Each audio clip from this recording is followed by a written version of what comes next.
Welcome everyone to our webinar today about thesis formatting and submission, guiding you step by step throughout this process.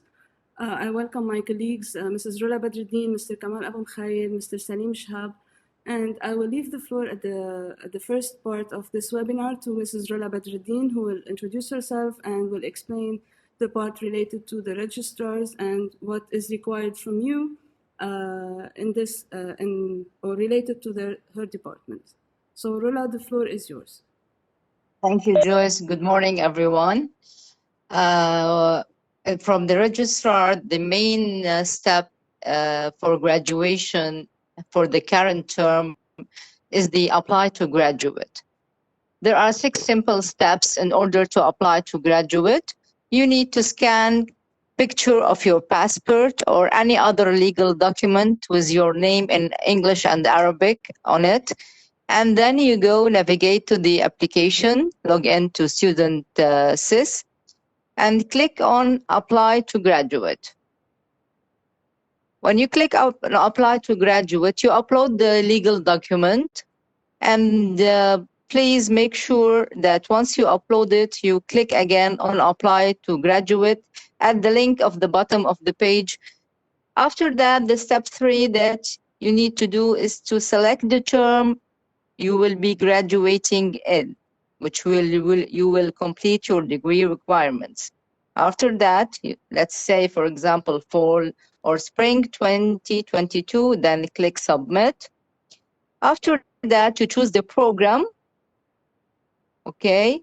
Once you choose the program, select the graduation term, spring 2022. Provide your name in Arabic and press Continue.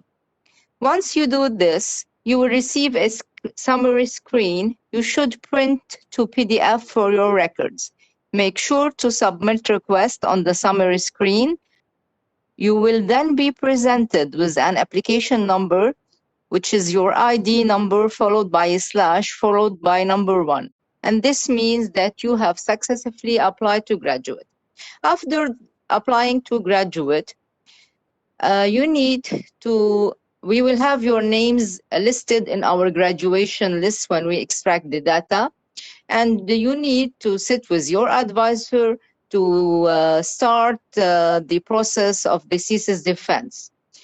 Usually we have deadlines for the thesis defense and for the library submission, thesis deposit at the library. As registrar, our main concern at first is to apply for your name to be shown our graduation list. The second, after you successfully defend your thesis, we need the form of thesis, registrar's thesis form, to be signed by your advisor and to send it to me by email in order to count it for you. Once you finish your thesis, then you submit it to the library. We evaluate your records with the departments concerned, and after that,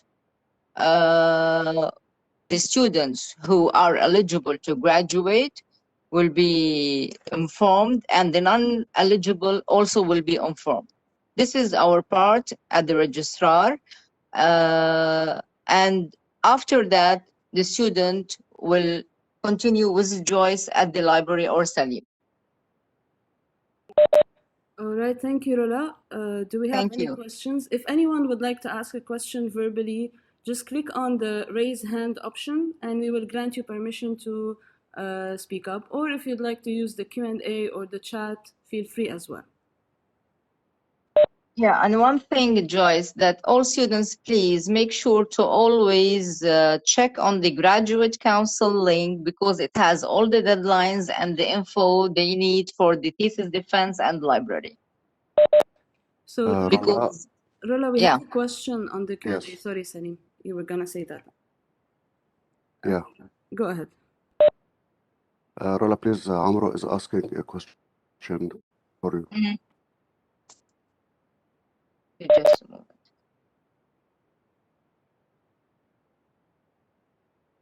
So if we are expected to graduate in summer, June or July, when should we start the graduate application process? This is Amro's question. Usually, for every term, the apply to graduate will be open 1 month before the thesis deadline. This is fixed. Yani, for example, in spring 2022, the deadline for thesis is May the 2nd. So April the 2nd, we will open the apply to graduate for master's and PhD student, and they will receive the invitation via email. All right, thank you, Rola. Mahdi is asking, is there a link where all what you were mentioning is written? Yes, on the registrar's website, the title is graduation. I click on it and you will find all the info for apply to graduate under this title. All right, I think we had a raised hand.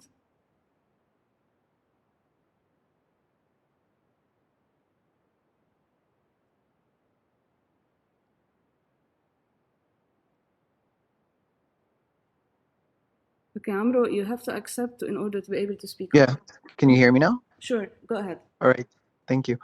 So I wanted to understand, so if I'm expected to, you were saying they're usually a month before the last, so if it's in May, then you start the process and you open it in April. But if Yes. I'm expected to graduate towards the beginning of that semester, so when do I apply? So if it's June, July, because I would expect the deadline for summer would be August, so maybe you'd start in July. No, if you realize in my first speech that you apply in the term you are expecting to graduate in. So if you want to graduate in summer, you do not apply in spring. And the deadlines for summer are different from spring. Yes, but what I mean, if we're expected to have my thesis defense sometime in June or July, would there be an application process that's open for me to apply to graduate within this period? No, we only let's say in summer, for summer, yes, we will open the apply to graduate in September and not in July. And one important thing, all graduating students who will, let's say, graduate the current term, let's say spring, they have to register their thesis in the current term. Yes, but what about if I'm expected to defend my thesis in the summer? Then you should apply in the summer. You apply in this summer. Which is, the deadline of the summer, Rola, is, I think, September 15. 5 September, so we will open the apply to graduate in 5 August for summer. So I can't defend before August? You can defend, but you cannot graduate before the application is open. Oh, okay. All right, Yeah. Thank you so much. You're welcome. You're most welcome. Tamara is asking, will you be sending the link for the apply for graduate through the email in April? Yes. Okay, so any other questions? I think that's it. Okay, so if there are no more questions, so we can thank you, Rola, very much for your Thank you. input. Kamal, the floor is yours. Oh, okay, we have a question. Isra, go ahead.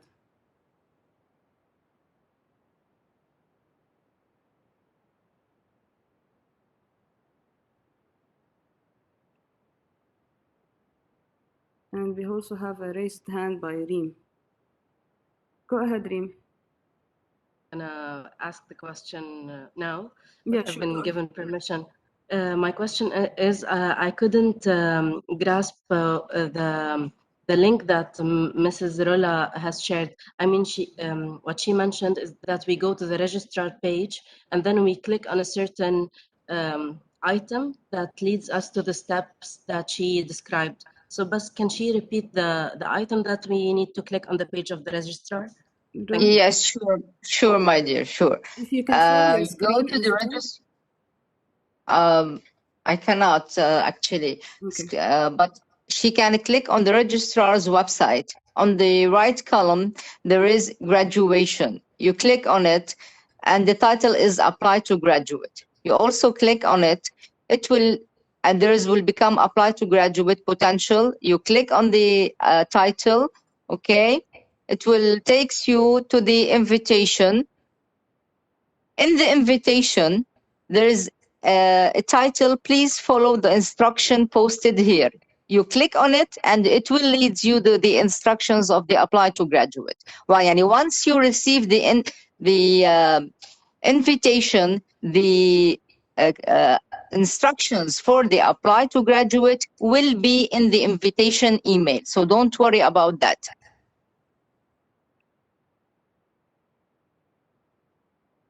All right. Any other questions, Reem? Isra, sorry. Yeah, go ahead, Salim. Isra asked her question. Rola, could you please follow her? Yeah. If you are planning to graduate in summer, Isra, so you apply in summer, not in spring. For every graduation term, we will send the invitation for the related term. So don't worry. If you are planning to graduate in summer, you will receive the invitation in the summer, okay, in August. Students graduating in spring will receive it soon, beginning of April. All right. Thank you, Rola. Any more questions?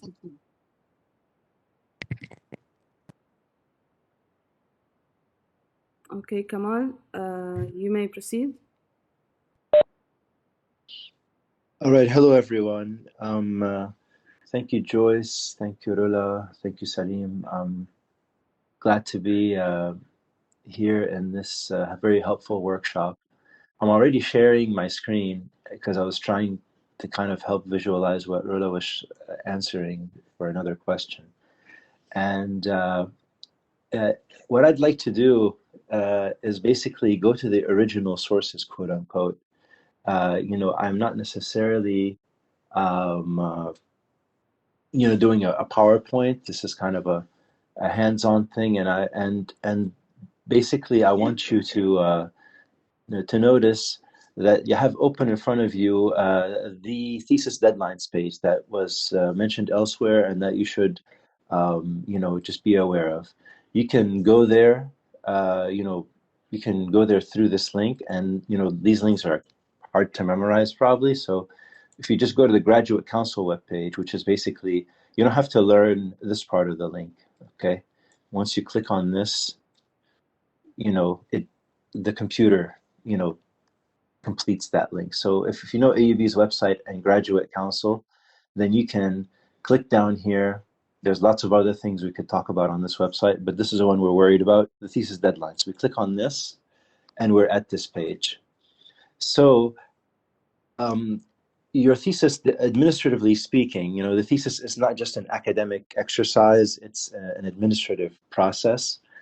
And it's easy to lose that part and just think it's kind of secondary, but you're not going to get the degree in your hand in a smooth way, if you don't follow the administrative steps. We need to have a record of what you've done, and for you to prove that to other people when you want to apply for a job or a PhD or whatever it is. So you get to this page, and the first thing is kind of like a choose your own adventure. I don't know if you had those kinds of books when you were younger. So are you a master's or a PhD student? You only need to concern yourself with one set of deadlines, right? So we'll start with the master's, and then we'll go into the PhD. But before that, I was talking about the thesis, being an administrative process. And basically it centers around the three milestones, which is the approval of thesis topic and committee, the thesis defense, and the thesis deposit at the library, which actually it needs to be, I need to correct this on the page up here. I corrected it in the table, but instead of thesis deposit at the library, we have to like rephrase things in our mind, which is the third milestone is completion of thesis submission process to the library. So there's a difference between depositing your library and completing the process, and Joyce will say more about that. But as part of my general overview, I'm just pointing this out. So you've got, your thesis topic and committee. Obviously, your thesis topic, it's going to decide what you're going to do. And the committee, the people that you're going to defend in front of, right? And then the last step, and the very important step, without it, you can't graduate, the depositing, starting the process of depositing the thesis at the library. And so all of these have deadlines, and the way that you want to, if you want to make a plan, which we encourage you to do, if you want to make a plan for your thesis, for finishing your thesis, you should obviously have deadlines in mind, and you need to have a target term in mind. Now, you can also think about, when do you want to defend your thesis, and then from there you can figure out what term you'll be graduating in. Or if you and your advisor are talking and he tells you, we should aim for this term, then you can go the other way around. But regardless, we have to, the one thing I want to point out is that these are deadlines, okay? Very rarely do people, get their thesis topic and committee approved, and then right after that, they defend the thesis, and right after, these last two steps go together, okay? But this first, like the time between the approval of your thesis topic and committee, which also includes your proposal, which usually includes a literature review, an introduction, a statement of the problem. So there is work that you do when you're building up to the approval of the thesis topic and committee. It's not like this is a topic I'm thinking about, and these are the people that I like to be there, and do you approve that? No, you have to have, usually have met these people. You might have even defended your proposal orally in front of them. Sometimes that's done later. But when we talk about the approval of the thesis topic and committee here, we're talking about something administrative. We're not talking about an oral defense, okay? But and so it means that you log into the online petition system, and you log in, and you click on a petition that is specifically for the purpose of having your proposal approved, and in that form you enter the names of your committee members, and you copy paste a little abstract you've written, and you upload your thesis proposal, and that goes through for approval.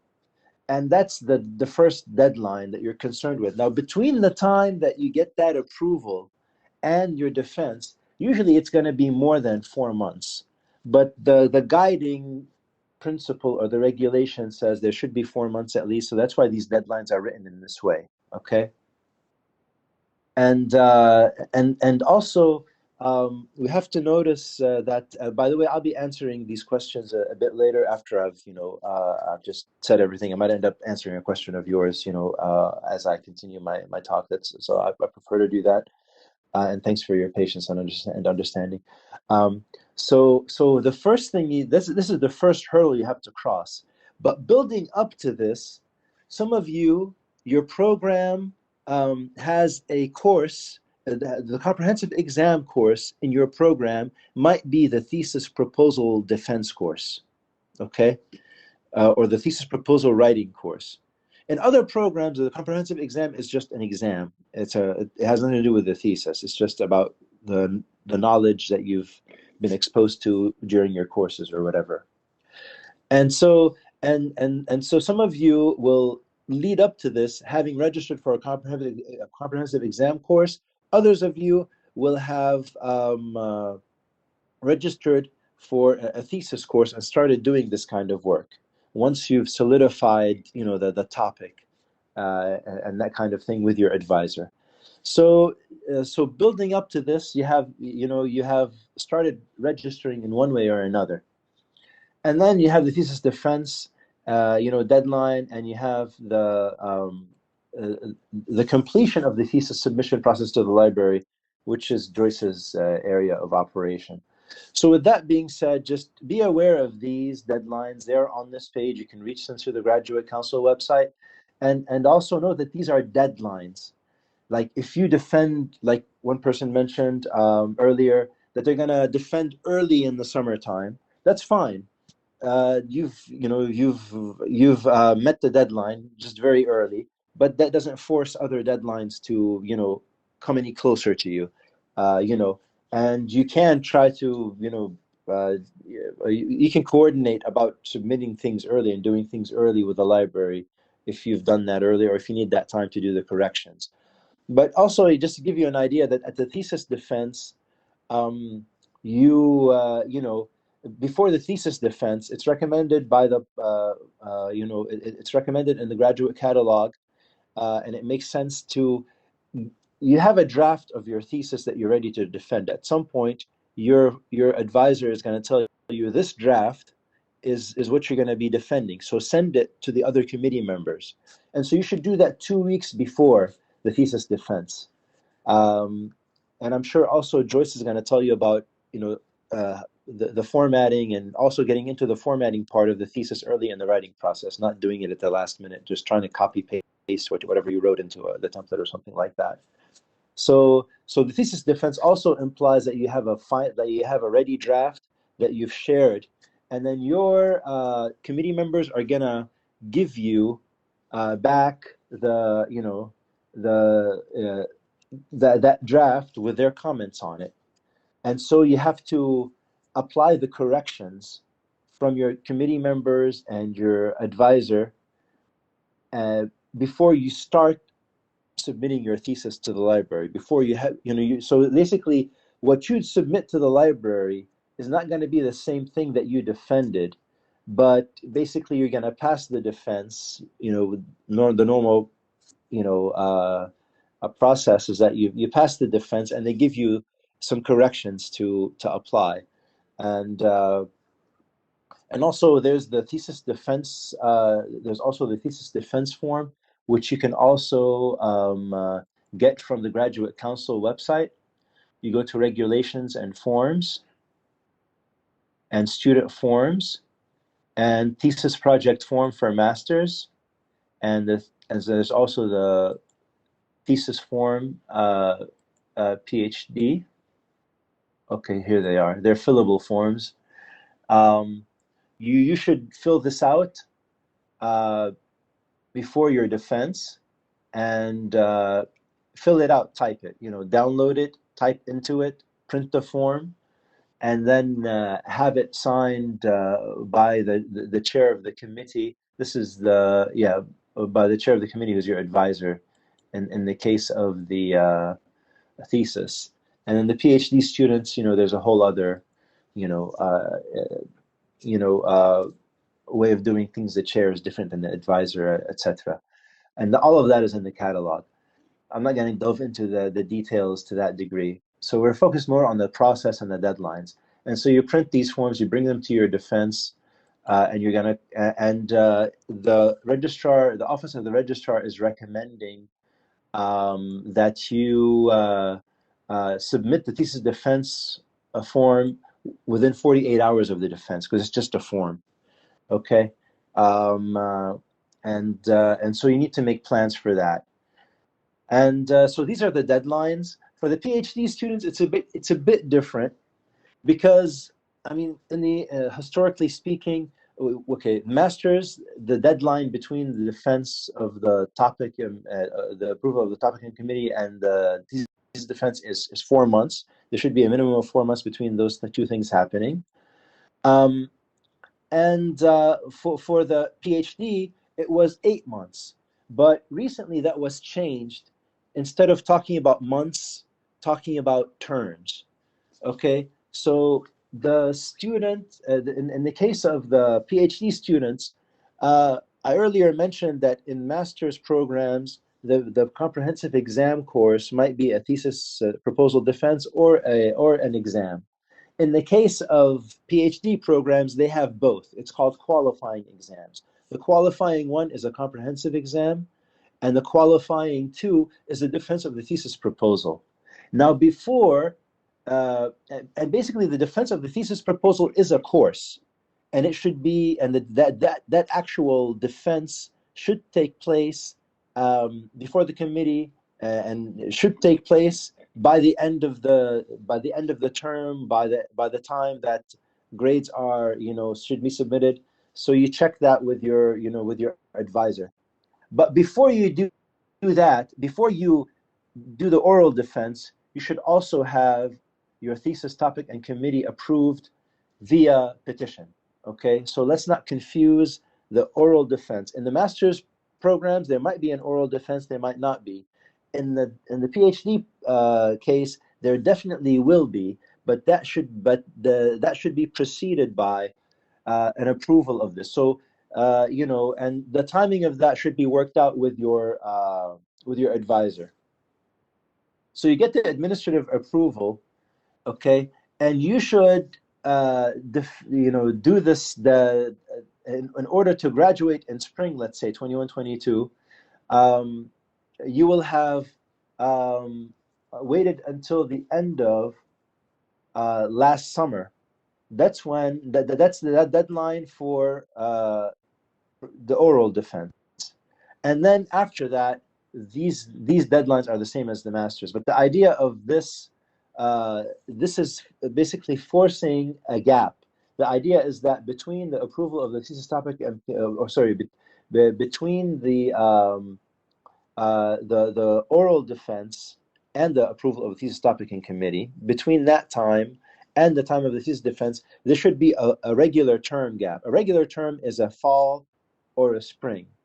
Okay, so if you do it by the end of summer, then the fall will pass, and then you'll go by the spring deadlines. So just follow this, and it'll give you the gap that they're talking about in the catalog. Okay. Now the next thing I want to the next first-hand or primary source, as you guys know about this, that you should be aware of is the graduate catalog. Okay, and it's on the registrar's webpage. You go to AUB / registrar. I went straight to it. I didn't find it visually, but you guys can do that as well. And inside of that, there's the general university academic information. Of course, all of this stuff is helpful, and there's stuff that's relevant to your faculty. But this is the one that deals with the general regulations. And there's something that I want to point out to master's students first: continuous thesis registration. When you from the first time you register for a thesis, for the first time you register, you pay, or your GA or GA-ship or graduate fellowship pays on your behalf, perhaps, depending on the case, for 4 registrations. And because it's possible for people to cheat the system and then take longer without having to pay, there is a policy and a process that monitors how you register for your thesis. So you're supposed to register every regular term. Fall, spring, or spring, fall. Now the summer is in between. You might be required to by your department, but the policy doesn't require you to. But you might need to get access to a lab maybe, or get resources, or to get, I don't know, whatever it might be, to be funded, whatever it might be, whatever applies. But in this, so the idea is that if you cannot work on your thesis, then you fill out a leave of absence form, which is also something that you do over here. Okay. Sorry, I'm having a. Okay. WebEx is getting in my way a bit. Okay, Michel Had. So if you cannot work on your thesis and you're not going to register, get a leave of absence. If you're going to work on your thesis, you should be registered. Because if you don't do that, you're going to get that registration taken away from you anyway, okay? So that the university preserves its right. Because if anybody who registered for the thesis for a 5th time and up, from that time they have to pay a credit for they have to pay a credit, and they're billed a credit because of that. So just be aware that this is being monitored, and that the ancient way of registering for the thesis 2 or 3 times and then not registering, and when you're ready to defend, registering the 4th time, it's not going to work anymore. That's a thing of the past. So just if you pay and register, let's go through one of these examples. For example, you pay and register. If the next time you have an unexcused absence, then the next time you register without a payment, but then the 5th time you're going to pay and register. you know, regardless of whether this is, you know, letter C of the of the you know of the thesis sequence. Regarding the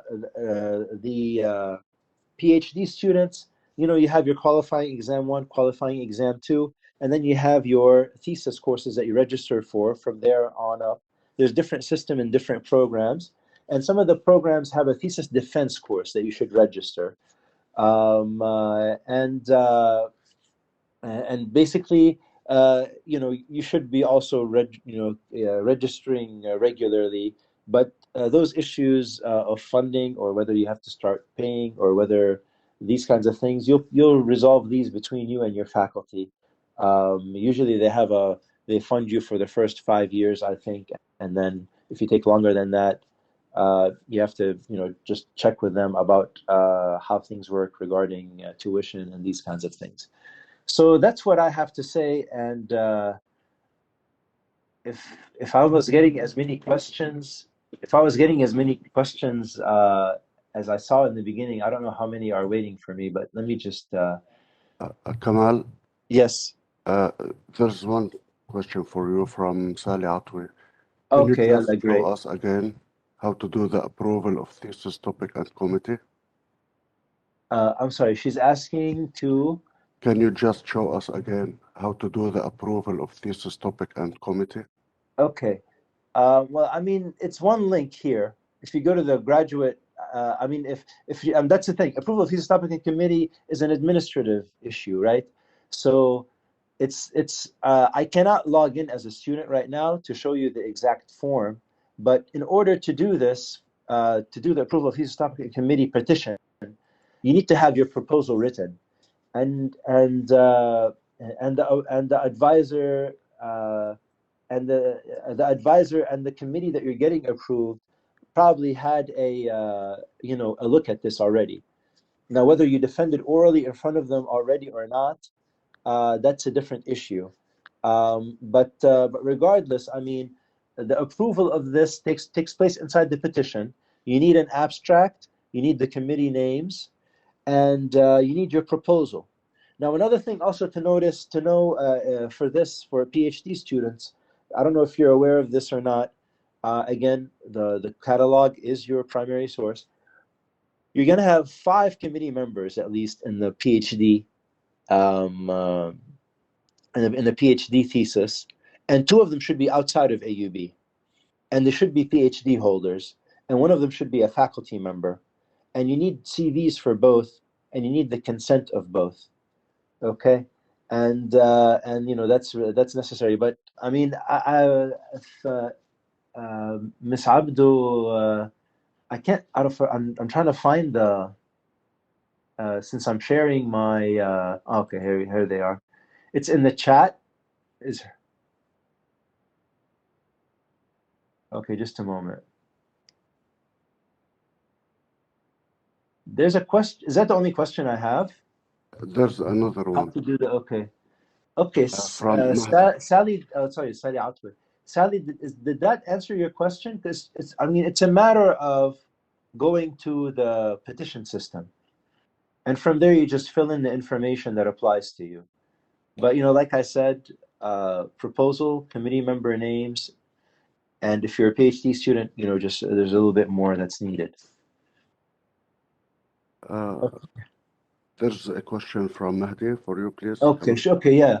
What about applying to a PhD? If I graduate in fall and need to apply, HAIDA, for example. Okay, great. Thank you, Sally, for the feedback. Yeah, Mahdi, okay,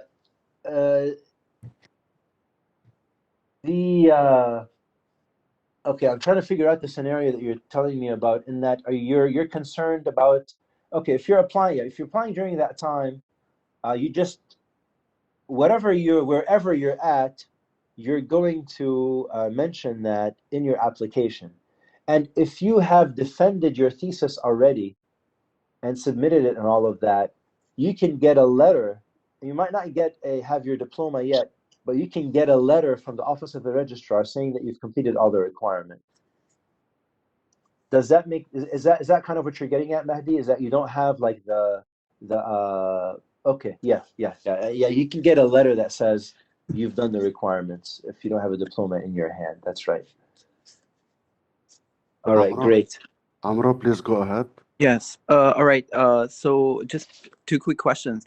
That you Sure. mentioned we can get the even if we don't have the degree, because مثلا if I finish my defense and everything in the summer, and I need to apply to a job, and it's going to take a while for the degree, I can still get a letter that says that I've completed all the requirements. Yeah. If you've done sure. that, I mean, you can. Yeah, I mean, you have to coordinate with the office, with the library. If you're going to do these things very significantly early, you can coordinate with Joyce and with Rola regarding just getting those things out of the way so that you can get the letter that you need. Yeah, excuse me, Kamal. Usually students who are expected to graduate in the current term and who we study their, evaluate their records, and we are sure that they are eligible to graduate. So we have, they have to apply for an expected certificate for graduation. This this letter or certificate serve them until the degree is ready. Yani it shows that they have completed all the requirements, just waiting for the Senate vote and the degree. Yes. And there's a direct link to that? From your AUB SIS, you can apply for it. All right, cool. Another question. So I already did my proposal defense in July, and I filled in a thesis proposal form and everything. Do I still need to because there's the approval of thesis and committee, the administrative one. Do I still need to do that? Okay, let me just make sure I understand your scenario correctly. When you say you defended, you said you mean you did an oral defense in front of the advisor and the committee. Okay, and I filled the form. No, I'm okay. When you say the form, you're talking about the form that I showed you, or some other it looks exactly like it. Okay, yeah. If you did it online, that means you're done. Yeah, you're done with that. As long as it's gone through all the way to the last approval, which is the it depends on your faculty, but as long as it's gone through the approval chain in your faculty, you've met that. Now, here's something to also know that this deadline, this first deadline, is it's important, definitely, but at the same time, it's it's not as crucial as the other two. Okay, but in your case, if you have done that, then just keep record of the final approval date, because it needs to be written on your thesis defense form, like it says here. Yeah, the above student defended her. Okay, the thesis committee and the thesis proposal were approved on this, and the date that goes there in that form, and it goes in both forms, is the date of the administrative approval. Yani basically the date on the system. You look at you go in there, you look at the I can't go into the system for privacy. I have administrative access. I can't show people's petitions or whatever. Sorry, but my Wi-Fi just got off for a while. No problem. I had to connect again. So sorry, just to make sure, it was called the qualifying exam 2 defense of thesis proposal. Okay, you're a PhD student, right? Yeah. Okay. So you're okay. Yeah, the course is qualifying exam 2, and there was a form that I filled in for that. That's the thing. Yeah, that's the question. Is that I'm not sure if we're talking about the same thing. Did you upload the CVs of the no. student of the external members, masalan? No, their CVs. No, their CVs. Yeah, because you have 2 external members. Did you get them approved? Yeah. Not yet, but did you upload their CVs, for example? No, Anna, personally, no. Okay. But yeah, we might be talking about 2 different forms. I don't know if there's like an internal form that your faculty administers for you. I have to double check really, because we've processed. The graduate council processes the when it comes to PhD students, we do process the thesis the approval of the committee and proposal. We don't do it for masters, but we do it at the PhD level just to make sure that the composition of the committee is correct and according to. So I'll just policy. double check with my program director on this. Yeah, but at the same time, we can. You can give me a call after the workshop, and I can check the. I can check. I mean, based on. I can check whether your form is on the system. You know, so that you might. So it's just so that we can advise you. And there's no need to worry. I mean, if in case you missed it some way or another, it's not a problem. It's not going to keep you from defending or graduating. All right. Thank you. All right. You're welcome.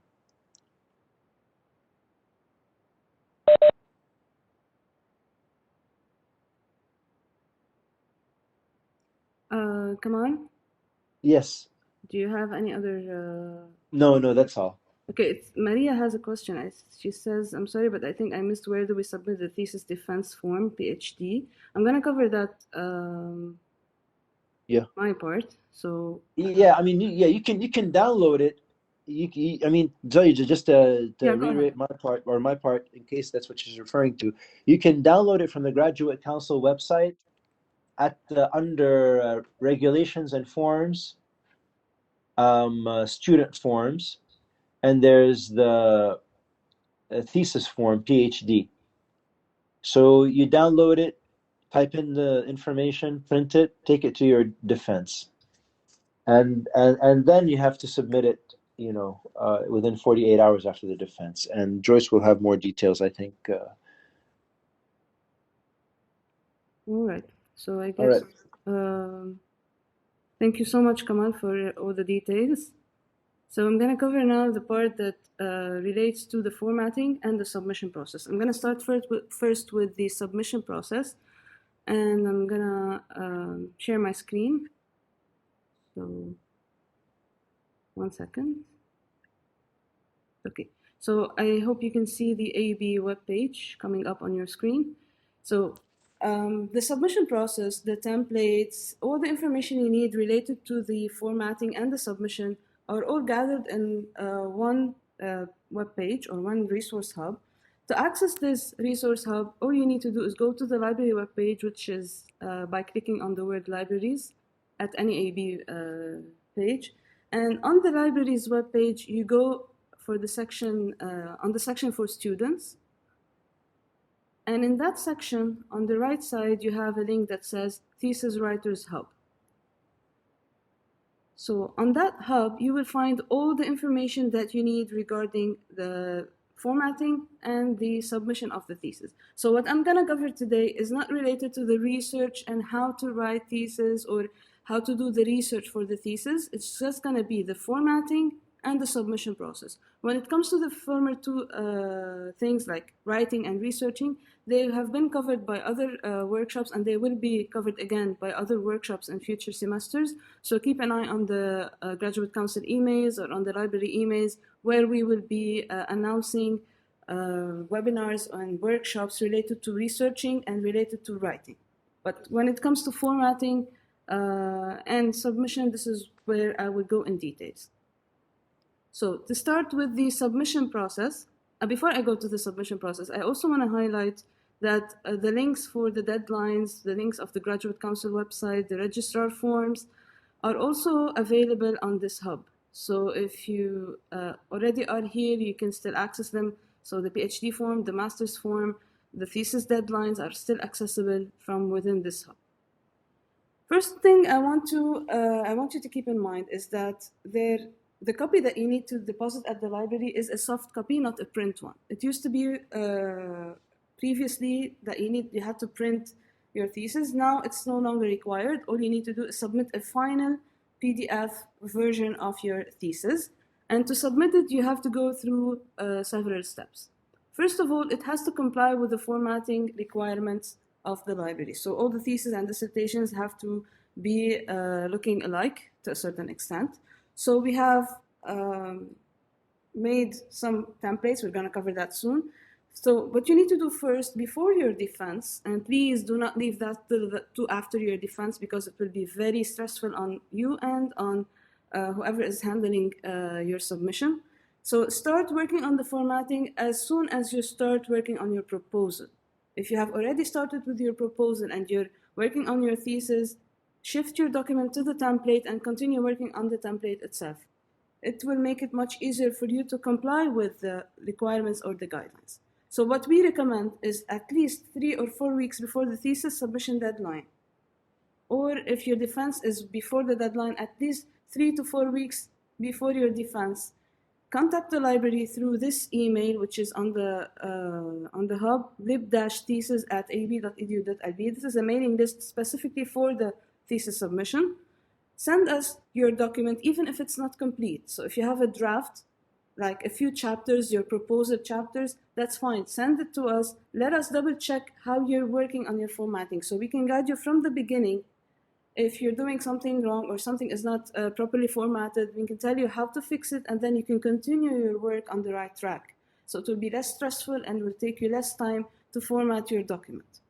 Once we put you on track regarding the formatting, you can proceed with your work with an easy mind that at least your formatting is on the right track.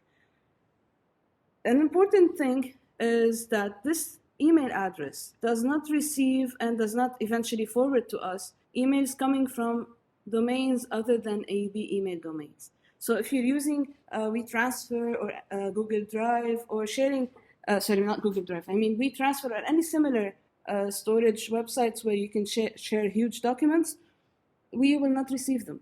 We have had this issue before. Students have shared their thesis through WeTransfer and we did not receive their emails. So make sure if your document is large and bigger than to be shared via as an attachment in an email, make sure you upload it to AUB OneDrive and share the link with us using your AUB email. So this is the only way we can receive your submissions and start your process. This is very important because we've already suffered, students have already had this issue before. Once you're done with your defense, you will be required to do the following steps. First of all, since you have already contacted us regarding the formatting, we will ask you to request a verification email from your advisor after the defense, because definitely you would have successfully defended your thesis. So we want a confirmation from your advisor or authorized personnel in the department confirming to the library to the same email, which is lib-thesis, confirming that you have completed all the requirements, including the edits that were required from you after the defense, and all the steps needed, so that we keep it as a confirmation that you have completed. In the meantime, within the thesis, there are 2 forms that you need to have signed.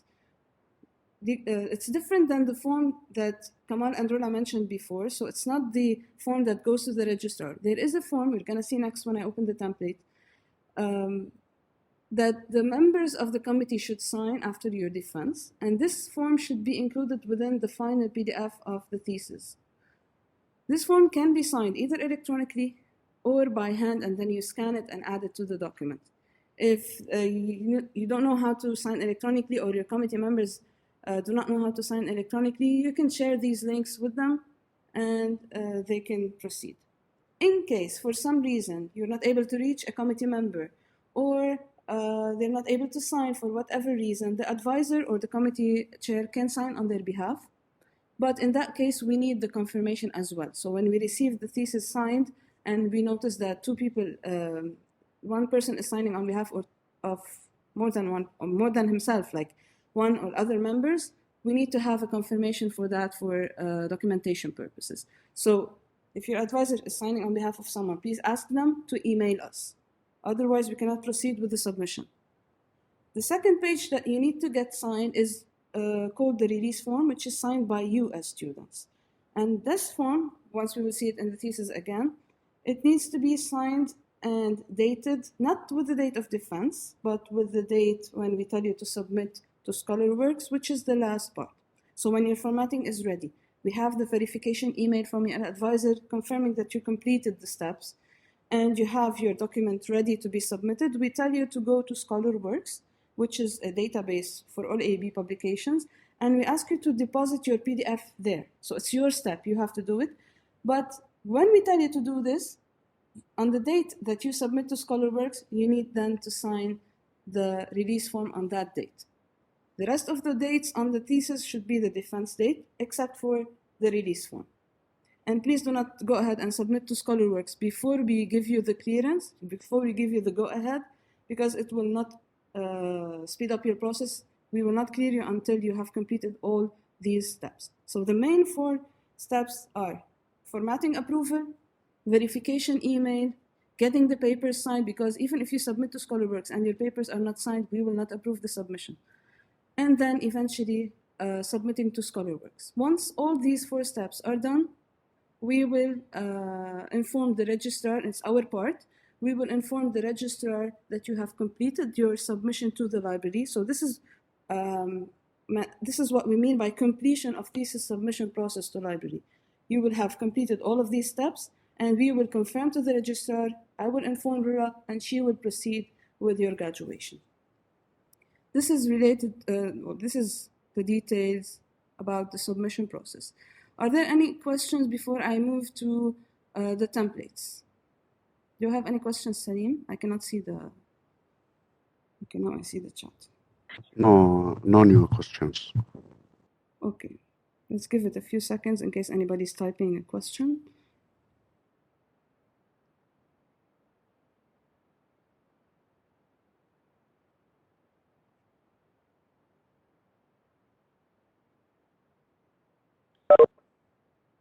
Okay, so I guess no questions. So I'm gonna proceed now to the part where we go with the technical features of the templates. Okay, we have a question from Nouris. Can you please go quickly over the verification email? Okay, the verification email, I did not put the details here, but we will share the details with you throughout your process. So when you reach that step in your process, we will tell you what we need from you in the email.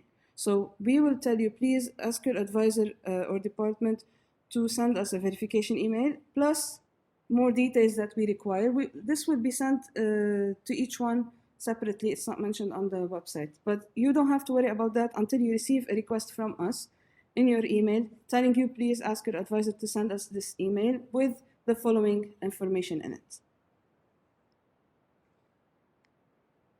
Abid, how many papers should we sign? Basically 3. 1 for the registrar's office, and 2 that should be included within the thesis.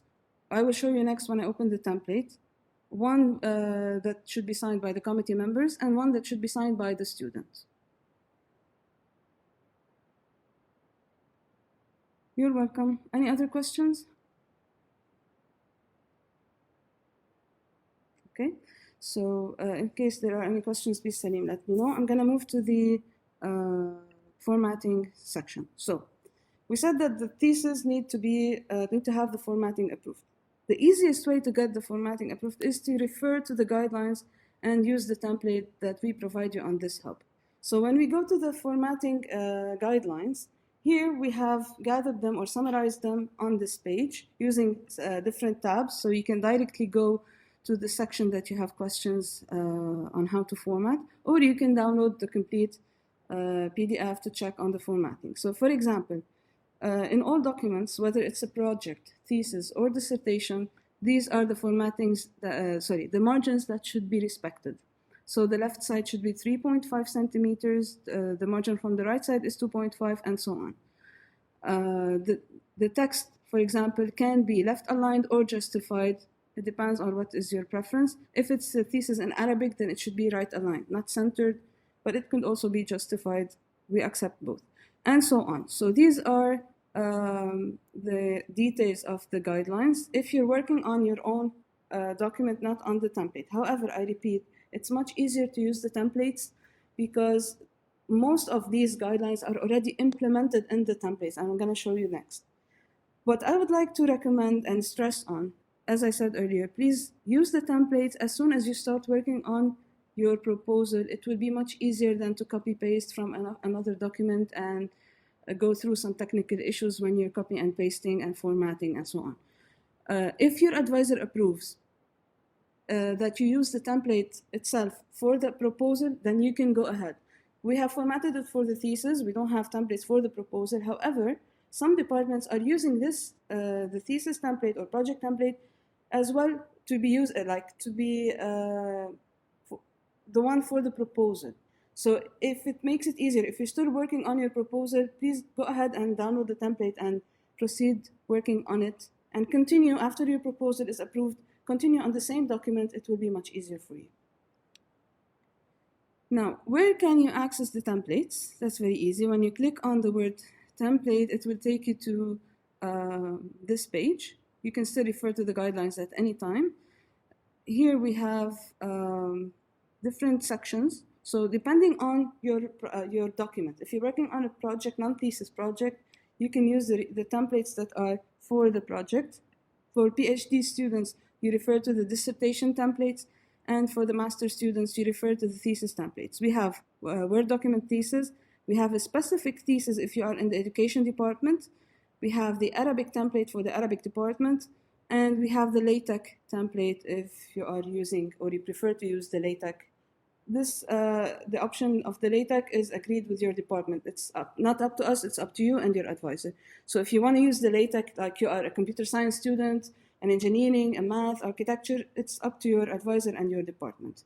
We have provided you with a LaTex template, so if I click on the link, it will open, and this is the template. You can download a copy and work on it. This is how it should look like. So title in capital letters. As much as possible, we try to match the requirements of the Word document. However, the template has its own language and its own restrictions, but we try to match as much as possible the Word format. So use the LaTex template as is and fill out the information as mentioned on the template. When it comes to the Word template, here we have two options, like thesis template ABC or 1, 2, 3. Same for the dissertation and same for the project. You will ask me what's the difference between ABC and 1, 2, 3. It's simply the numbering within the thesis, which will affect eventually the table of contents and the headings, but the layout is the same. So whether you prefer to number your sections within the chapter using 1.1, 1.2, or you prefer to use letters and numbers like A and then 1 and then small a, this is where the difference comes. You can choose whatever you prefer and either one of those templates. If you are a master's student in the education department, do not use neither one. Use the one specifically for the education department. And same goes for the Arabic department. The rest of the templates are just additional documents. These are the first two are the ones you need to refer to. So I'm gonna go to my desktop. I'm gonna open the template to show you how it works.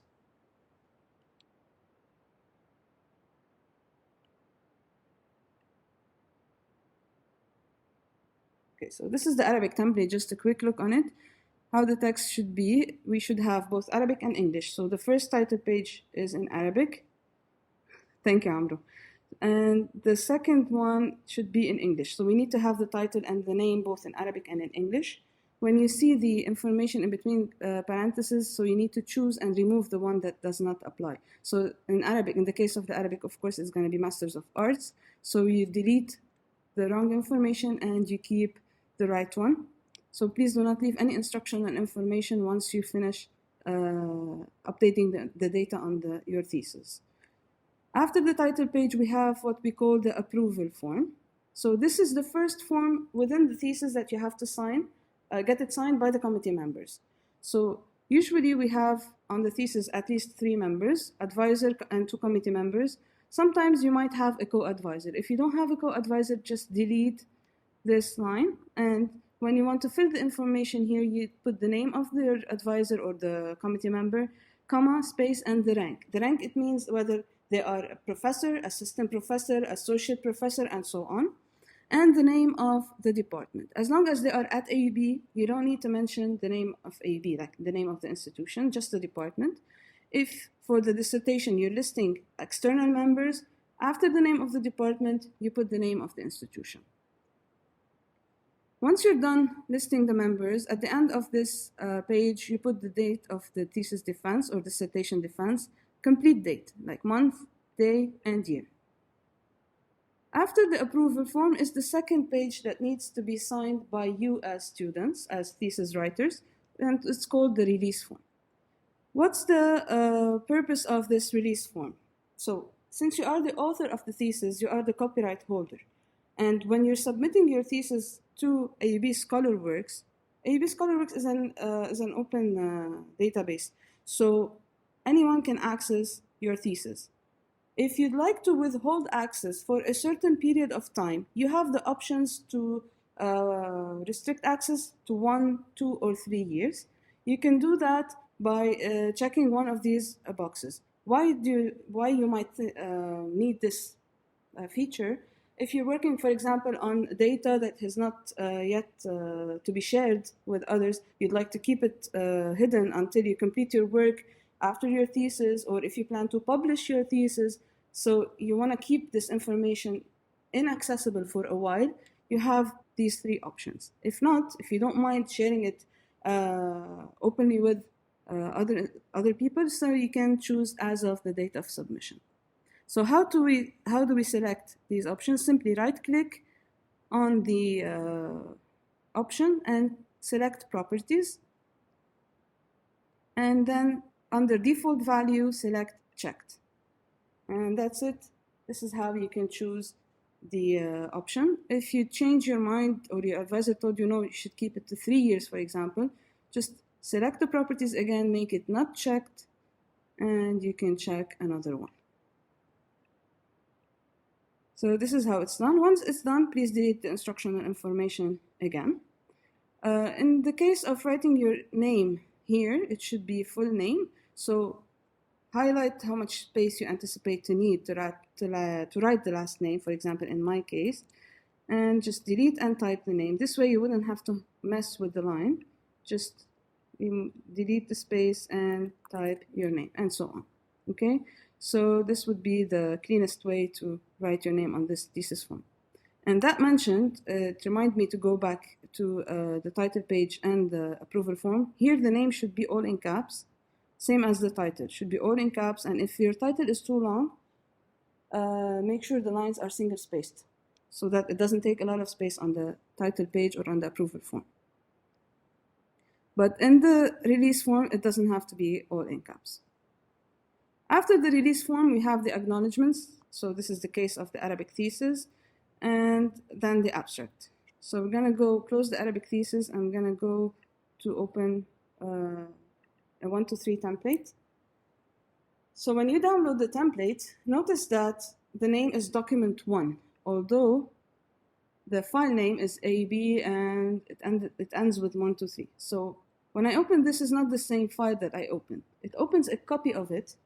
And the advantage of this format is that whenever you want to go back to the template or to the instructions within the template, you still have the original file. So let's call this is the original file, the raw file that you downloaded, and this is the file that you opened as a copy. So this is the file you're working on. It will not affect the original file. So anytime you need to refer back to the instructions within the template, you can always open the original file again, and it will generate a new copy. That said, so I want you to read the information on the first page and then delete the whole page, not just the information. Do not keep a blank page. Just read everything that is mentioned here because it's important. Otherwise, we wouldn't mention it. And then delete the whole page and start with the title page. So this is the title page. Again, as I said, the title should be all in caps, single spaced.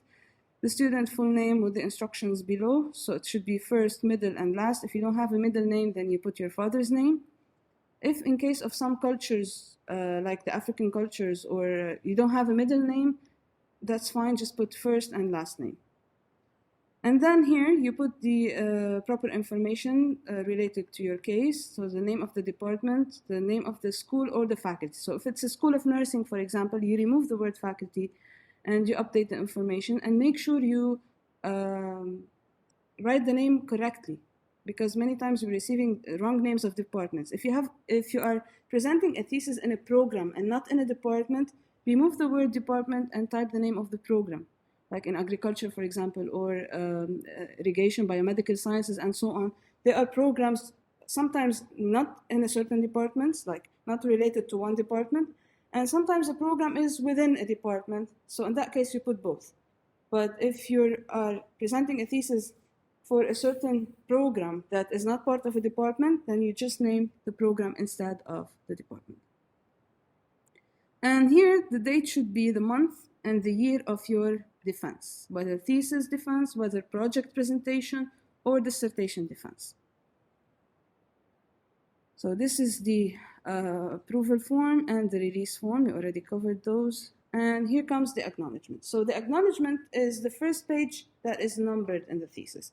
So if you're working on a document other than the template, you're going to have to start numbering here. If you're not technically savvy, it's going to be a hassle for you to number starting from here and not from the top if you don't know how to do that. So this is one of the advantages of using the template, because the margins are already set, the numbering is already set, the font, the formatting, the styles, and so on are already preset inside the template, so you don't have to worry how to do this.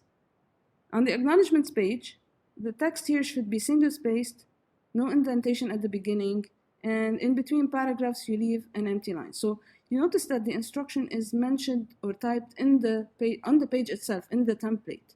So this is why I said at the beginning, if you forgot a certain instruction and you need to refer to it, then you go again to the raw file and you can read these instructions if you've already deleted them. You continue scrolling down under the abstract, and by the way, the acknowledgement is not mandatory, but if you have it, it has to be page 1. But the abstract is mandatory. So if I refer to, I have to refer back to the guide for just 1 second, to the guidelines, and to show you here in the pages, preliminary pages, which ones are mandatory. So here you have the title page, it should be there, the approval form, the release form, the abstract, and the table of contents. So these are pages that must be included in your thesis. If you have figures or tables or any visual material, you need to have a list of illustrations or list of tables. They become mandatory if you have images or tables in your thesis. And when I say thesis, I mean the same for project and dissertation. List of abbreviations, if you have any, then you will include it, and so on. Going back to the template, so this is the abstract page. Here you type your full name, not in capital letters, just the way it is written here. And you fill out the information. So if it's a Master of Arts, and then you put the major below. Master of Science, the same, Master of Engineering, and then you put Electrical Engineering. And this is how the title should be. So all capitalized, underlined, except capitalizing each word except connecting terms and so on. So the instruction says that it should follow the same guidelines as the acknowledgement, so which means single space, no indentation, and a line in between each paragraph. After the abstract comes the table of contents is already pre-formatted. So this is how it should look like. It's pre-formatted in the template, so it makes it easier for you to update once you enter the information in your chapters. This is the list of illustrations. If you don't have illustrations, simply delete everything. If not, we're gonna show you later on how you can include the captions automatically within this list. Same goes for the list of tables and abbreviations. These are the most used pages. If you need to include other pages, do not hesitate to contact us and we will discuss how and what is the formatting of other pages, other preliminary pages. So starting with the chapters, how is the chapter formatted? So this is the template that says 1, 2, 3. So the chapter numbers are done in Arabic numbers, not in Roman numbers. The ABC template will have the Roman numbers. So the title here should be all in caps. If it's too long, then it should go 2 lines, single spaced, same as the title on the title page. However, within the chapter, notice that when I highlight chapter 1, here it's on the styles, it's highlighted as normal text. When I highlight the title, here it's highlighted as heading 1. What does heading 1 means? It means that this is the first heading in my thesis, which will also go up in the table of contents automatically. So this is the title of the chapter, goes all here in caps. This is chapter 1. Abbreviations, tables, illustration, and abstract, they are also highlighted as heading 1 because they are on the same level of the chapter title. The section under the chapter, the first section is heading 2, the subsection is heading 3, and so on. So when I go back to the chapter 1, so what you need to do to have it formatted this way, just type your title, select it, and click on heading 1, and it should be formatted this way. When you format it this way, if you go back to the table of contents and you click update, then it will appear in the table of contents as the chapter title. Do not highlight the word chapter as heading 1. Keep it normal. Just format it similarly. So make it 16, all in caps, but not heading 1. Because we don't want the word chapter to appear in the table of contents. We just want the title. When it comes to the paragraphs, every paragraph should be ½ indented. So you can use the tab key in your keyboard to push the text ½ and continue typing. If you are writing paragraphs within the same section, do not leave space between paragraphs. The only space you leave is when you want to start a new heading. So this is where you leave an empty line and you start a new heading. So this is my first chapter, my first section. I'm starting with this heading. So the first number is the number of the chapter, and the second number is the number of the section underneath it. So here I have 1.1. And I type here my my section. So let's say introduction, for example. And it's already automatically highlighted heading 2, but let's consider I'm typing it here. Introduction. Okay, I'm gonna bring it back to how it was. So this is my heading 2. I want to create another heading here, 1.1 introduction. I'm going to delete this one. I have to leave a space in between my heading, and then I go to heading 2 in the styles and I click heading 2. So it's formatted already. I make sure it's double spaced, and I go back to the table of contents. And when I update, right-click on the table of contents and click Update. Notice that now introduction is my heading 2 and not the other one. So this is how you introduce the section titles or the title of the chapter within your table of contents. All you need to do is type it and then select the heading level from the styles box and it will appear. The styles are already formatted the way they should be. So heading 2 should be bold straight. The heading 3 should be bold italic. And if you have heading 4 or 5, they are also pre-formatted. However, the list in the table of contents, the table of contents only lists up to heading 3.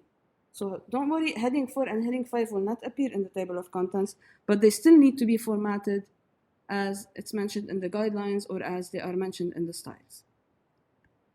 More instructions are available here, but for the sake of time, I'm going to, okay, so this is how the formatting of the subheadings should be, and you can read all the instructions. If you have more than heading 5, you can use bullets or you can use dashes to create more lists.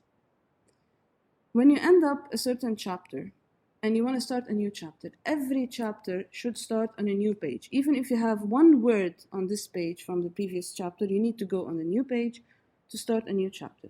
Now, to avoid messing up with the document, let's say, for example, you're adding information to chapter 1 and it's pushing chapter 2 below. So I don't want to keep fixing chapter 2 every time. Instead of clicking enter, enter, enter, enter every time to start a new page, a safer way is to go to Insert and then Page Break.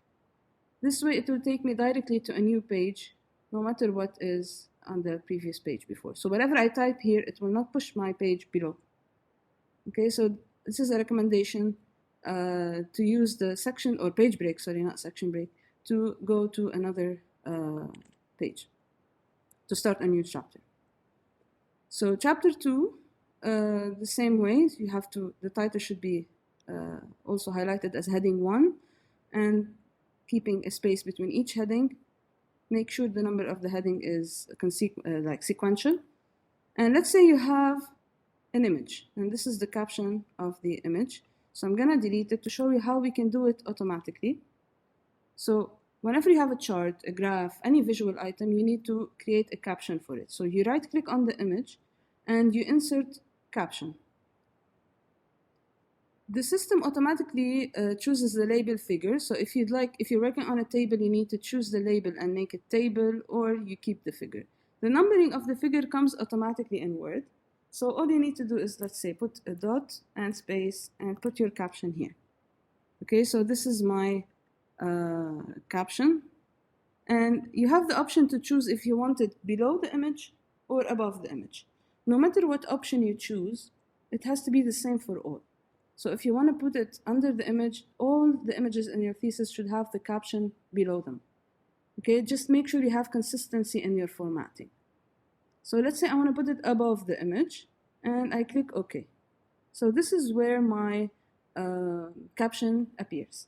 Notice that when I highlighted, the number 1 is highlighted in gray, which means it's connected to the image. So when I go to the list of illustration and I generate it, it will be automatically linked to this image. So I can click on the top and go directly to this image. Same concept as the table of contents. For those who are working on the education thesis in APA, APA states that the image or the table should have the figure 1 on the top and the caption should be underneath it. However, when you click enter, it will break the connection between, it will keep number 1, but it will not link this text to the caption. So it will not appear in the list of illustration. How can we do this? Simply, instead of clicking enter, click shift enter twice, and here you have it as APA. But in that case, you should remove the number, I think. So in this case, it will still be connected to the one, and it will still appear in the table of contents. In the list of illustrations. Same goes for the table. Let's say I create a table here after this image. I say draw a table. So this is my table. I fill it out and it's ready. I just need to put the caption. You do the same steps. Right-click, select the whole table, right-click, and insert caption. And here I have to tell the system that it's a table, not a figure. And notice, instead of giving me table 2, it reset the numbering to table 1, because this is the first table in the document. And I want the caption also above the table, so I can type here, my first table caption, for example, and OK. So this is how it goes here. Now, how do these captions appear in the table of contents? Let's go back, list of illustrations and tables. So let's go back here, and this is the list of illustrations. I have the word figure, and I don't want the word figure repeating in all the captions, so I just want the number to appear. So here the instruction says, when you click on insert table of figures, untick the box and so on. Where do we find insert table of figures? It's under references. So we go to the tab references. Let me delete this first as an example. And here it says insert table of figures. So here I can choose if I want the figures or the tables. Notice the preview here mentions like figure 1, figure 2, figure 3. I want these to be removed, so I have to remove this box. I have to uncheck include label and number.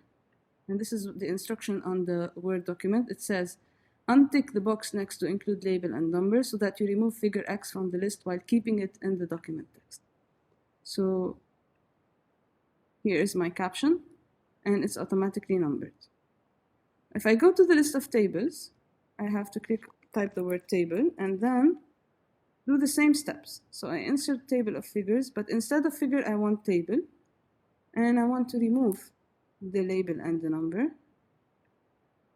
And here we have the caption of the table, not the one of the figure. However, it's numbered 2.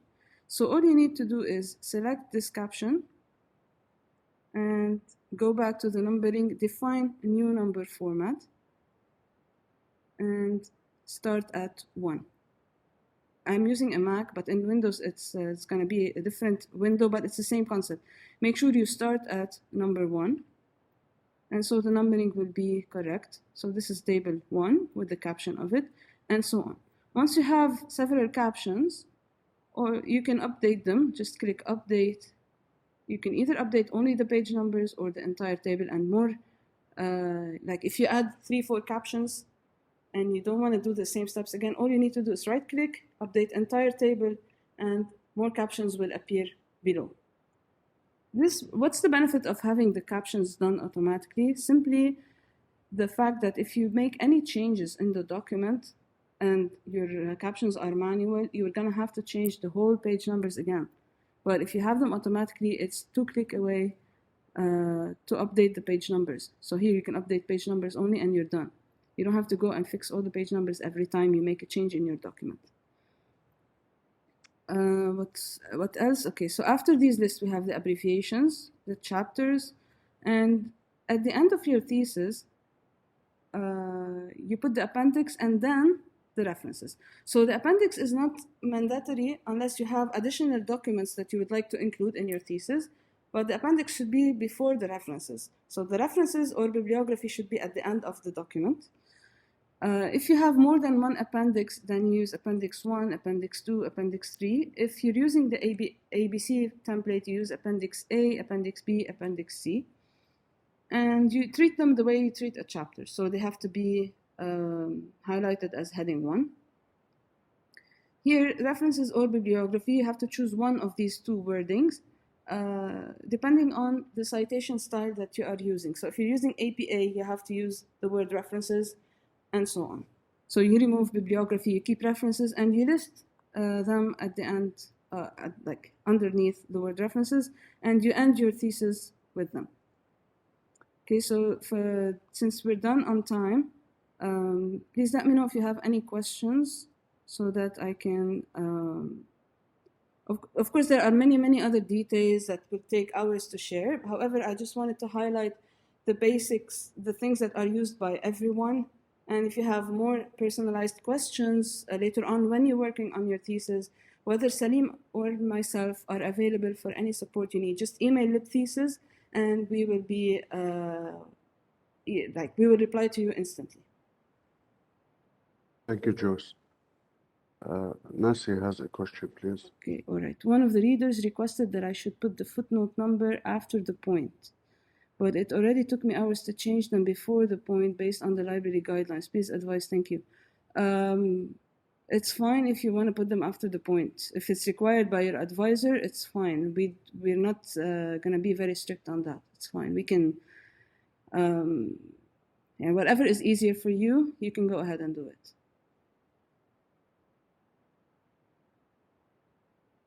Thank you.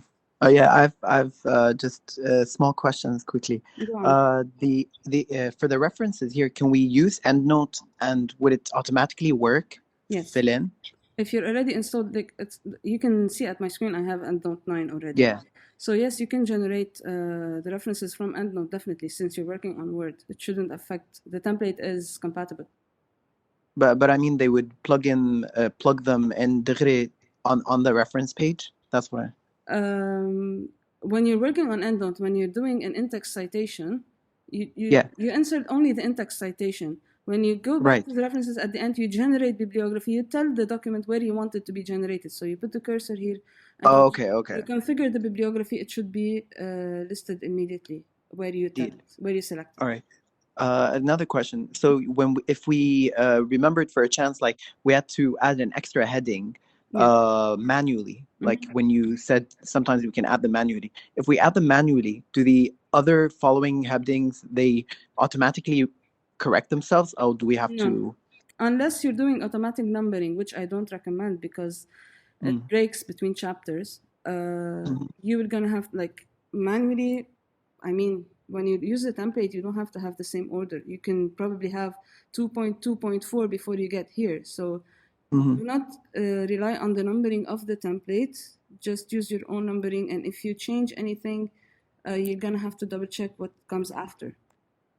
Okay. But I don't recommend using automatic numbering, like for example, using the numbering here, especially in the dotted numbers like 2.2 and things.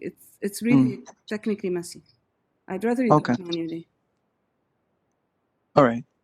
Also, for the people who, for the external doctors, you said we need to write the department and then it was space, then university, comma, then university. Just wanted to check on that. 1 second, I'm coming up to the page. Okay, so here you have the name, the rank. If it's AUB, Right. just department. If it's external, department, comma, name of the university. For example, Université Saint-Esprit Catholique. Okay, so we put a comma. American University. If it's too long, then you can just put abbreviation or acronym. Oh, okay. Okay. One last question. For the PhD, so مثلا أنا faculty of medicine, but for the department, wouldn't I be putting the department of my PI? Or would I just remove the department?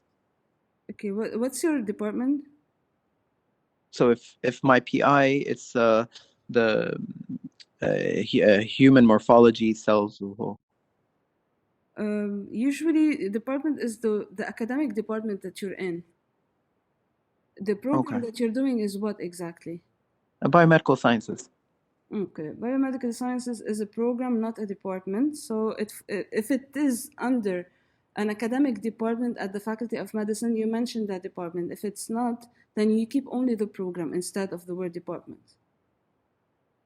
يعني instead to the biomedical science program at the Faculty of Medicine. If the biomedical science program is a part of the, let's say, Department of, for example, internal medicine, I'm just randomly saying, then you mention it. If it's not related to one department, then you don't mention it. Okay, so I fill in to the program instead of the department. Exactly. Okay, all right, thank you. Thank you so much. You're welcome. Okay, so let me read the questions. Abou, should the captions be the same in tables and figures in terms of position? Usually yes, because it follows the requirements of the citation style that you're using. So APA states that they should be above the figure and the table.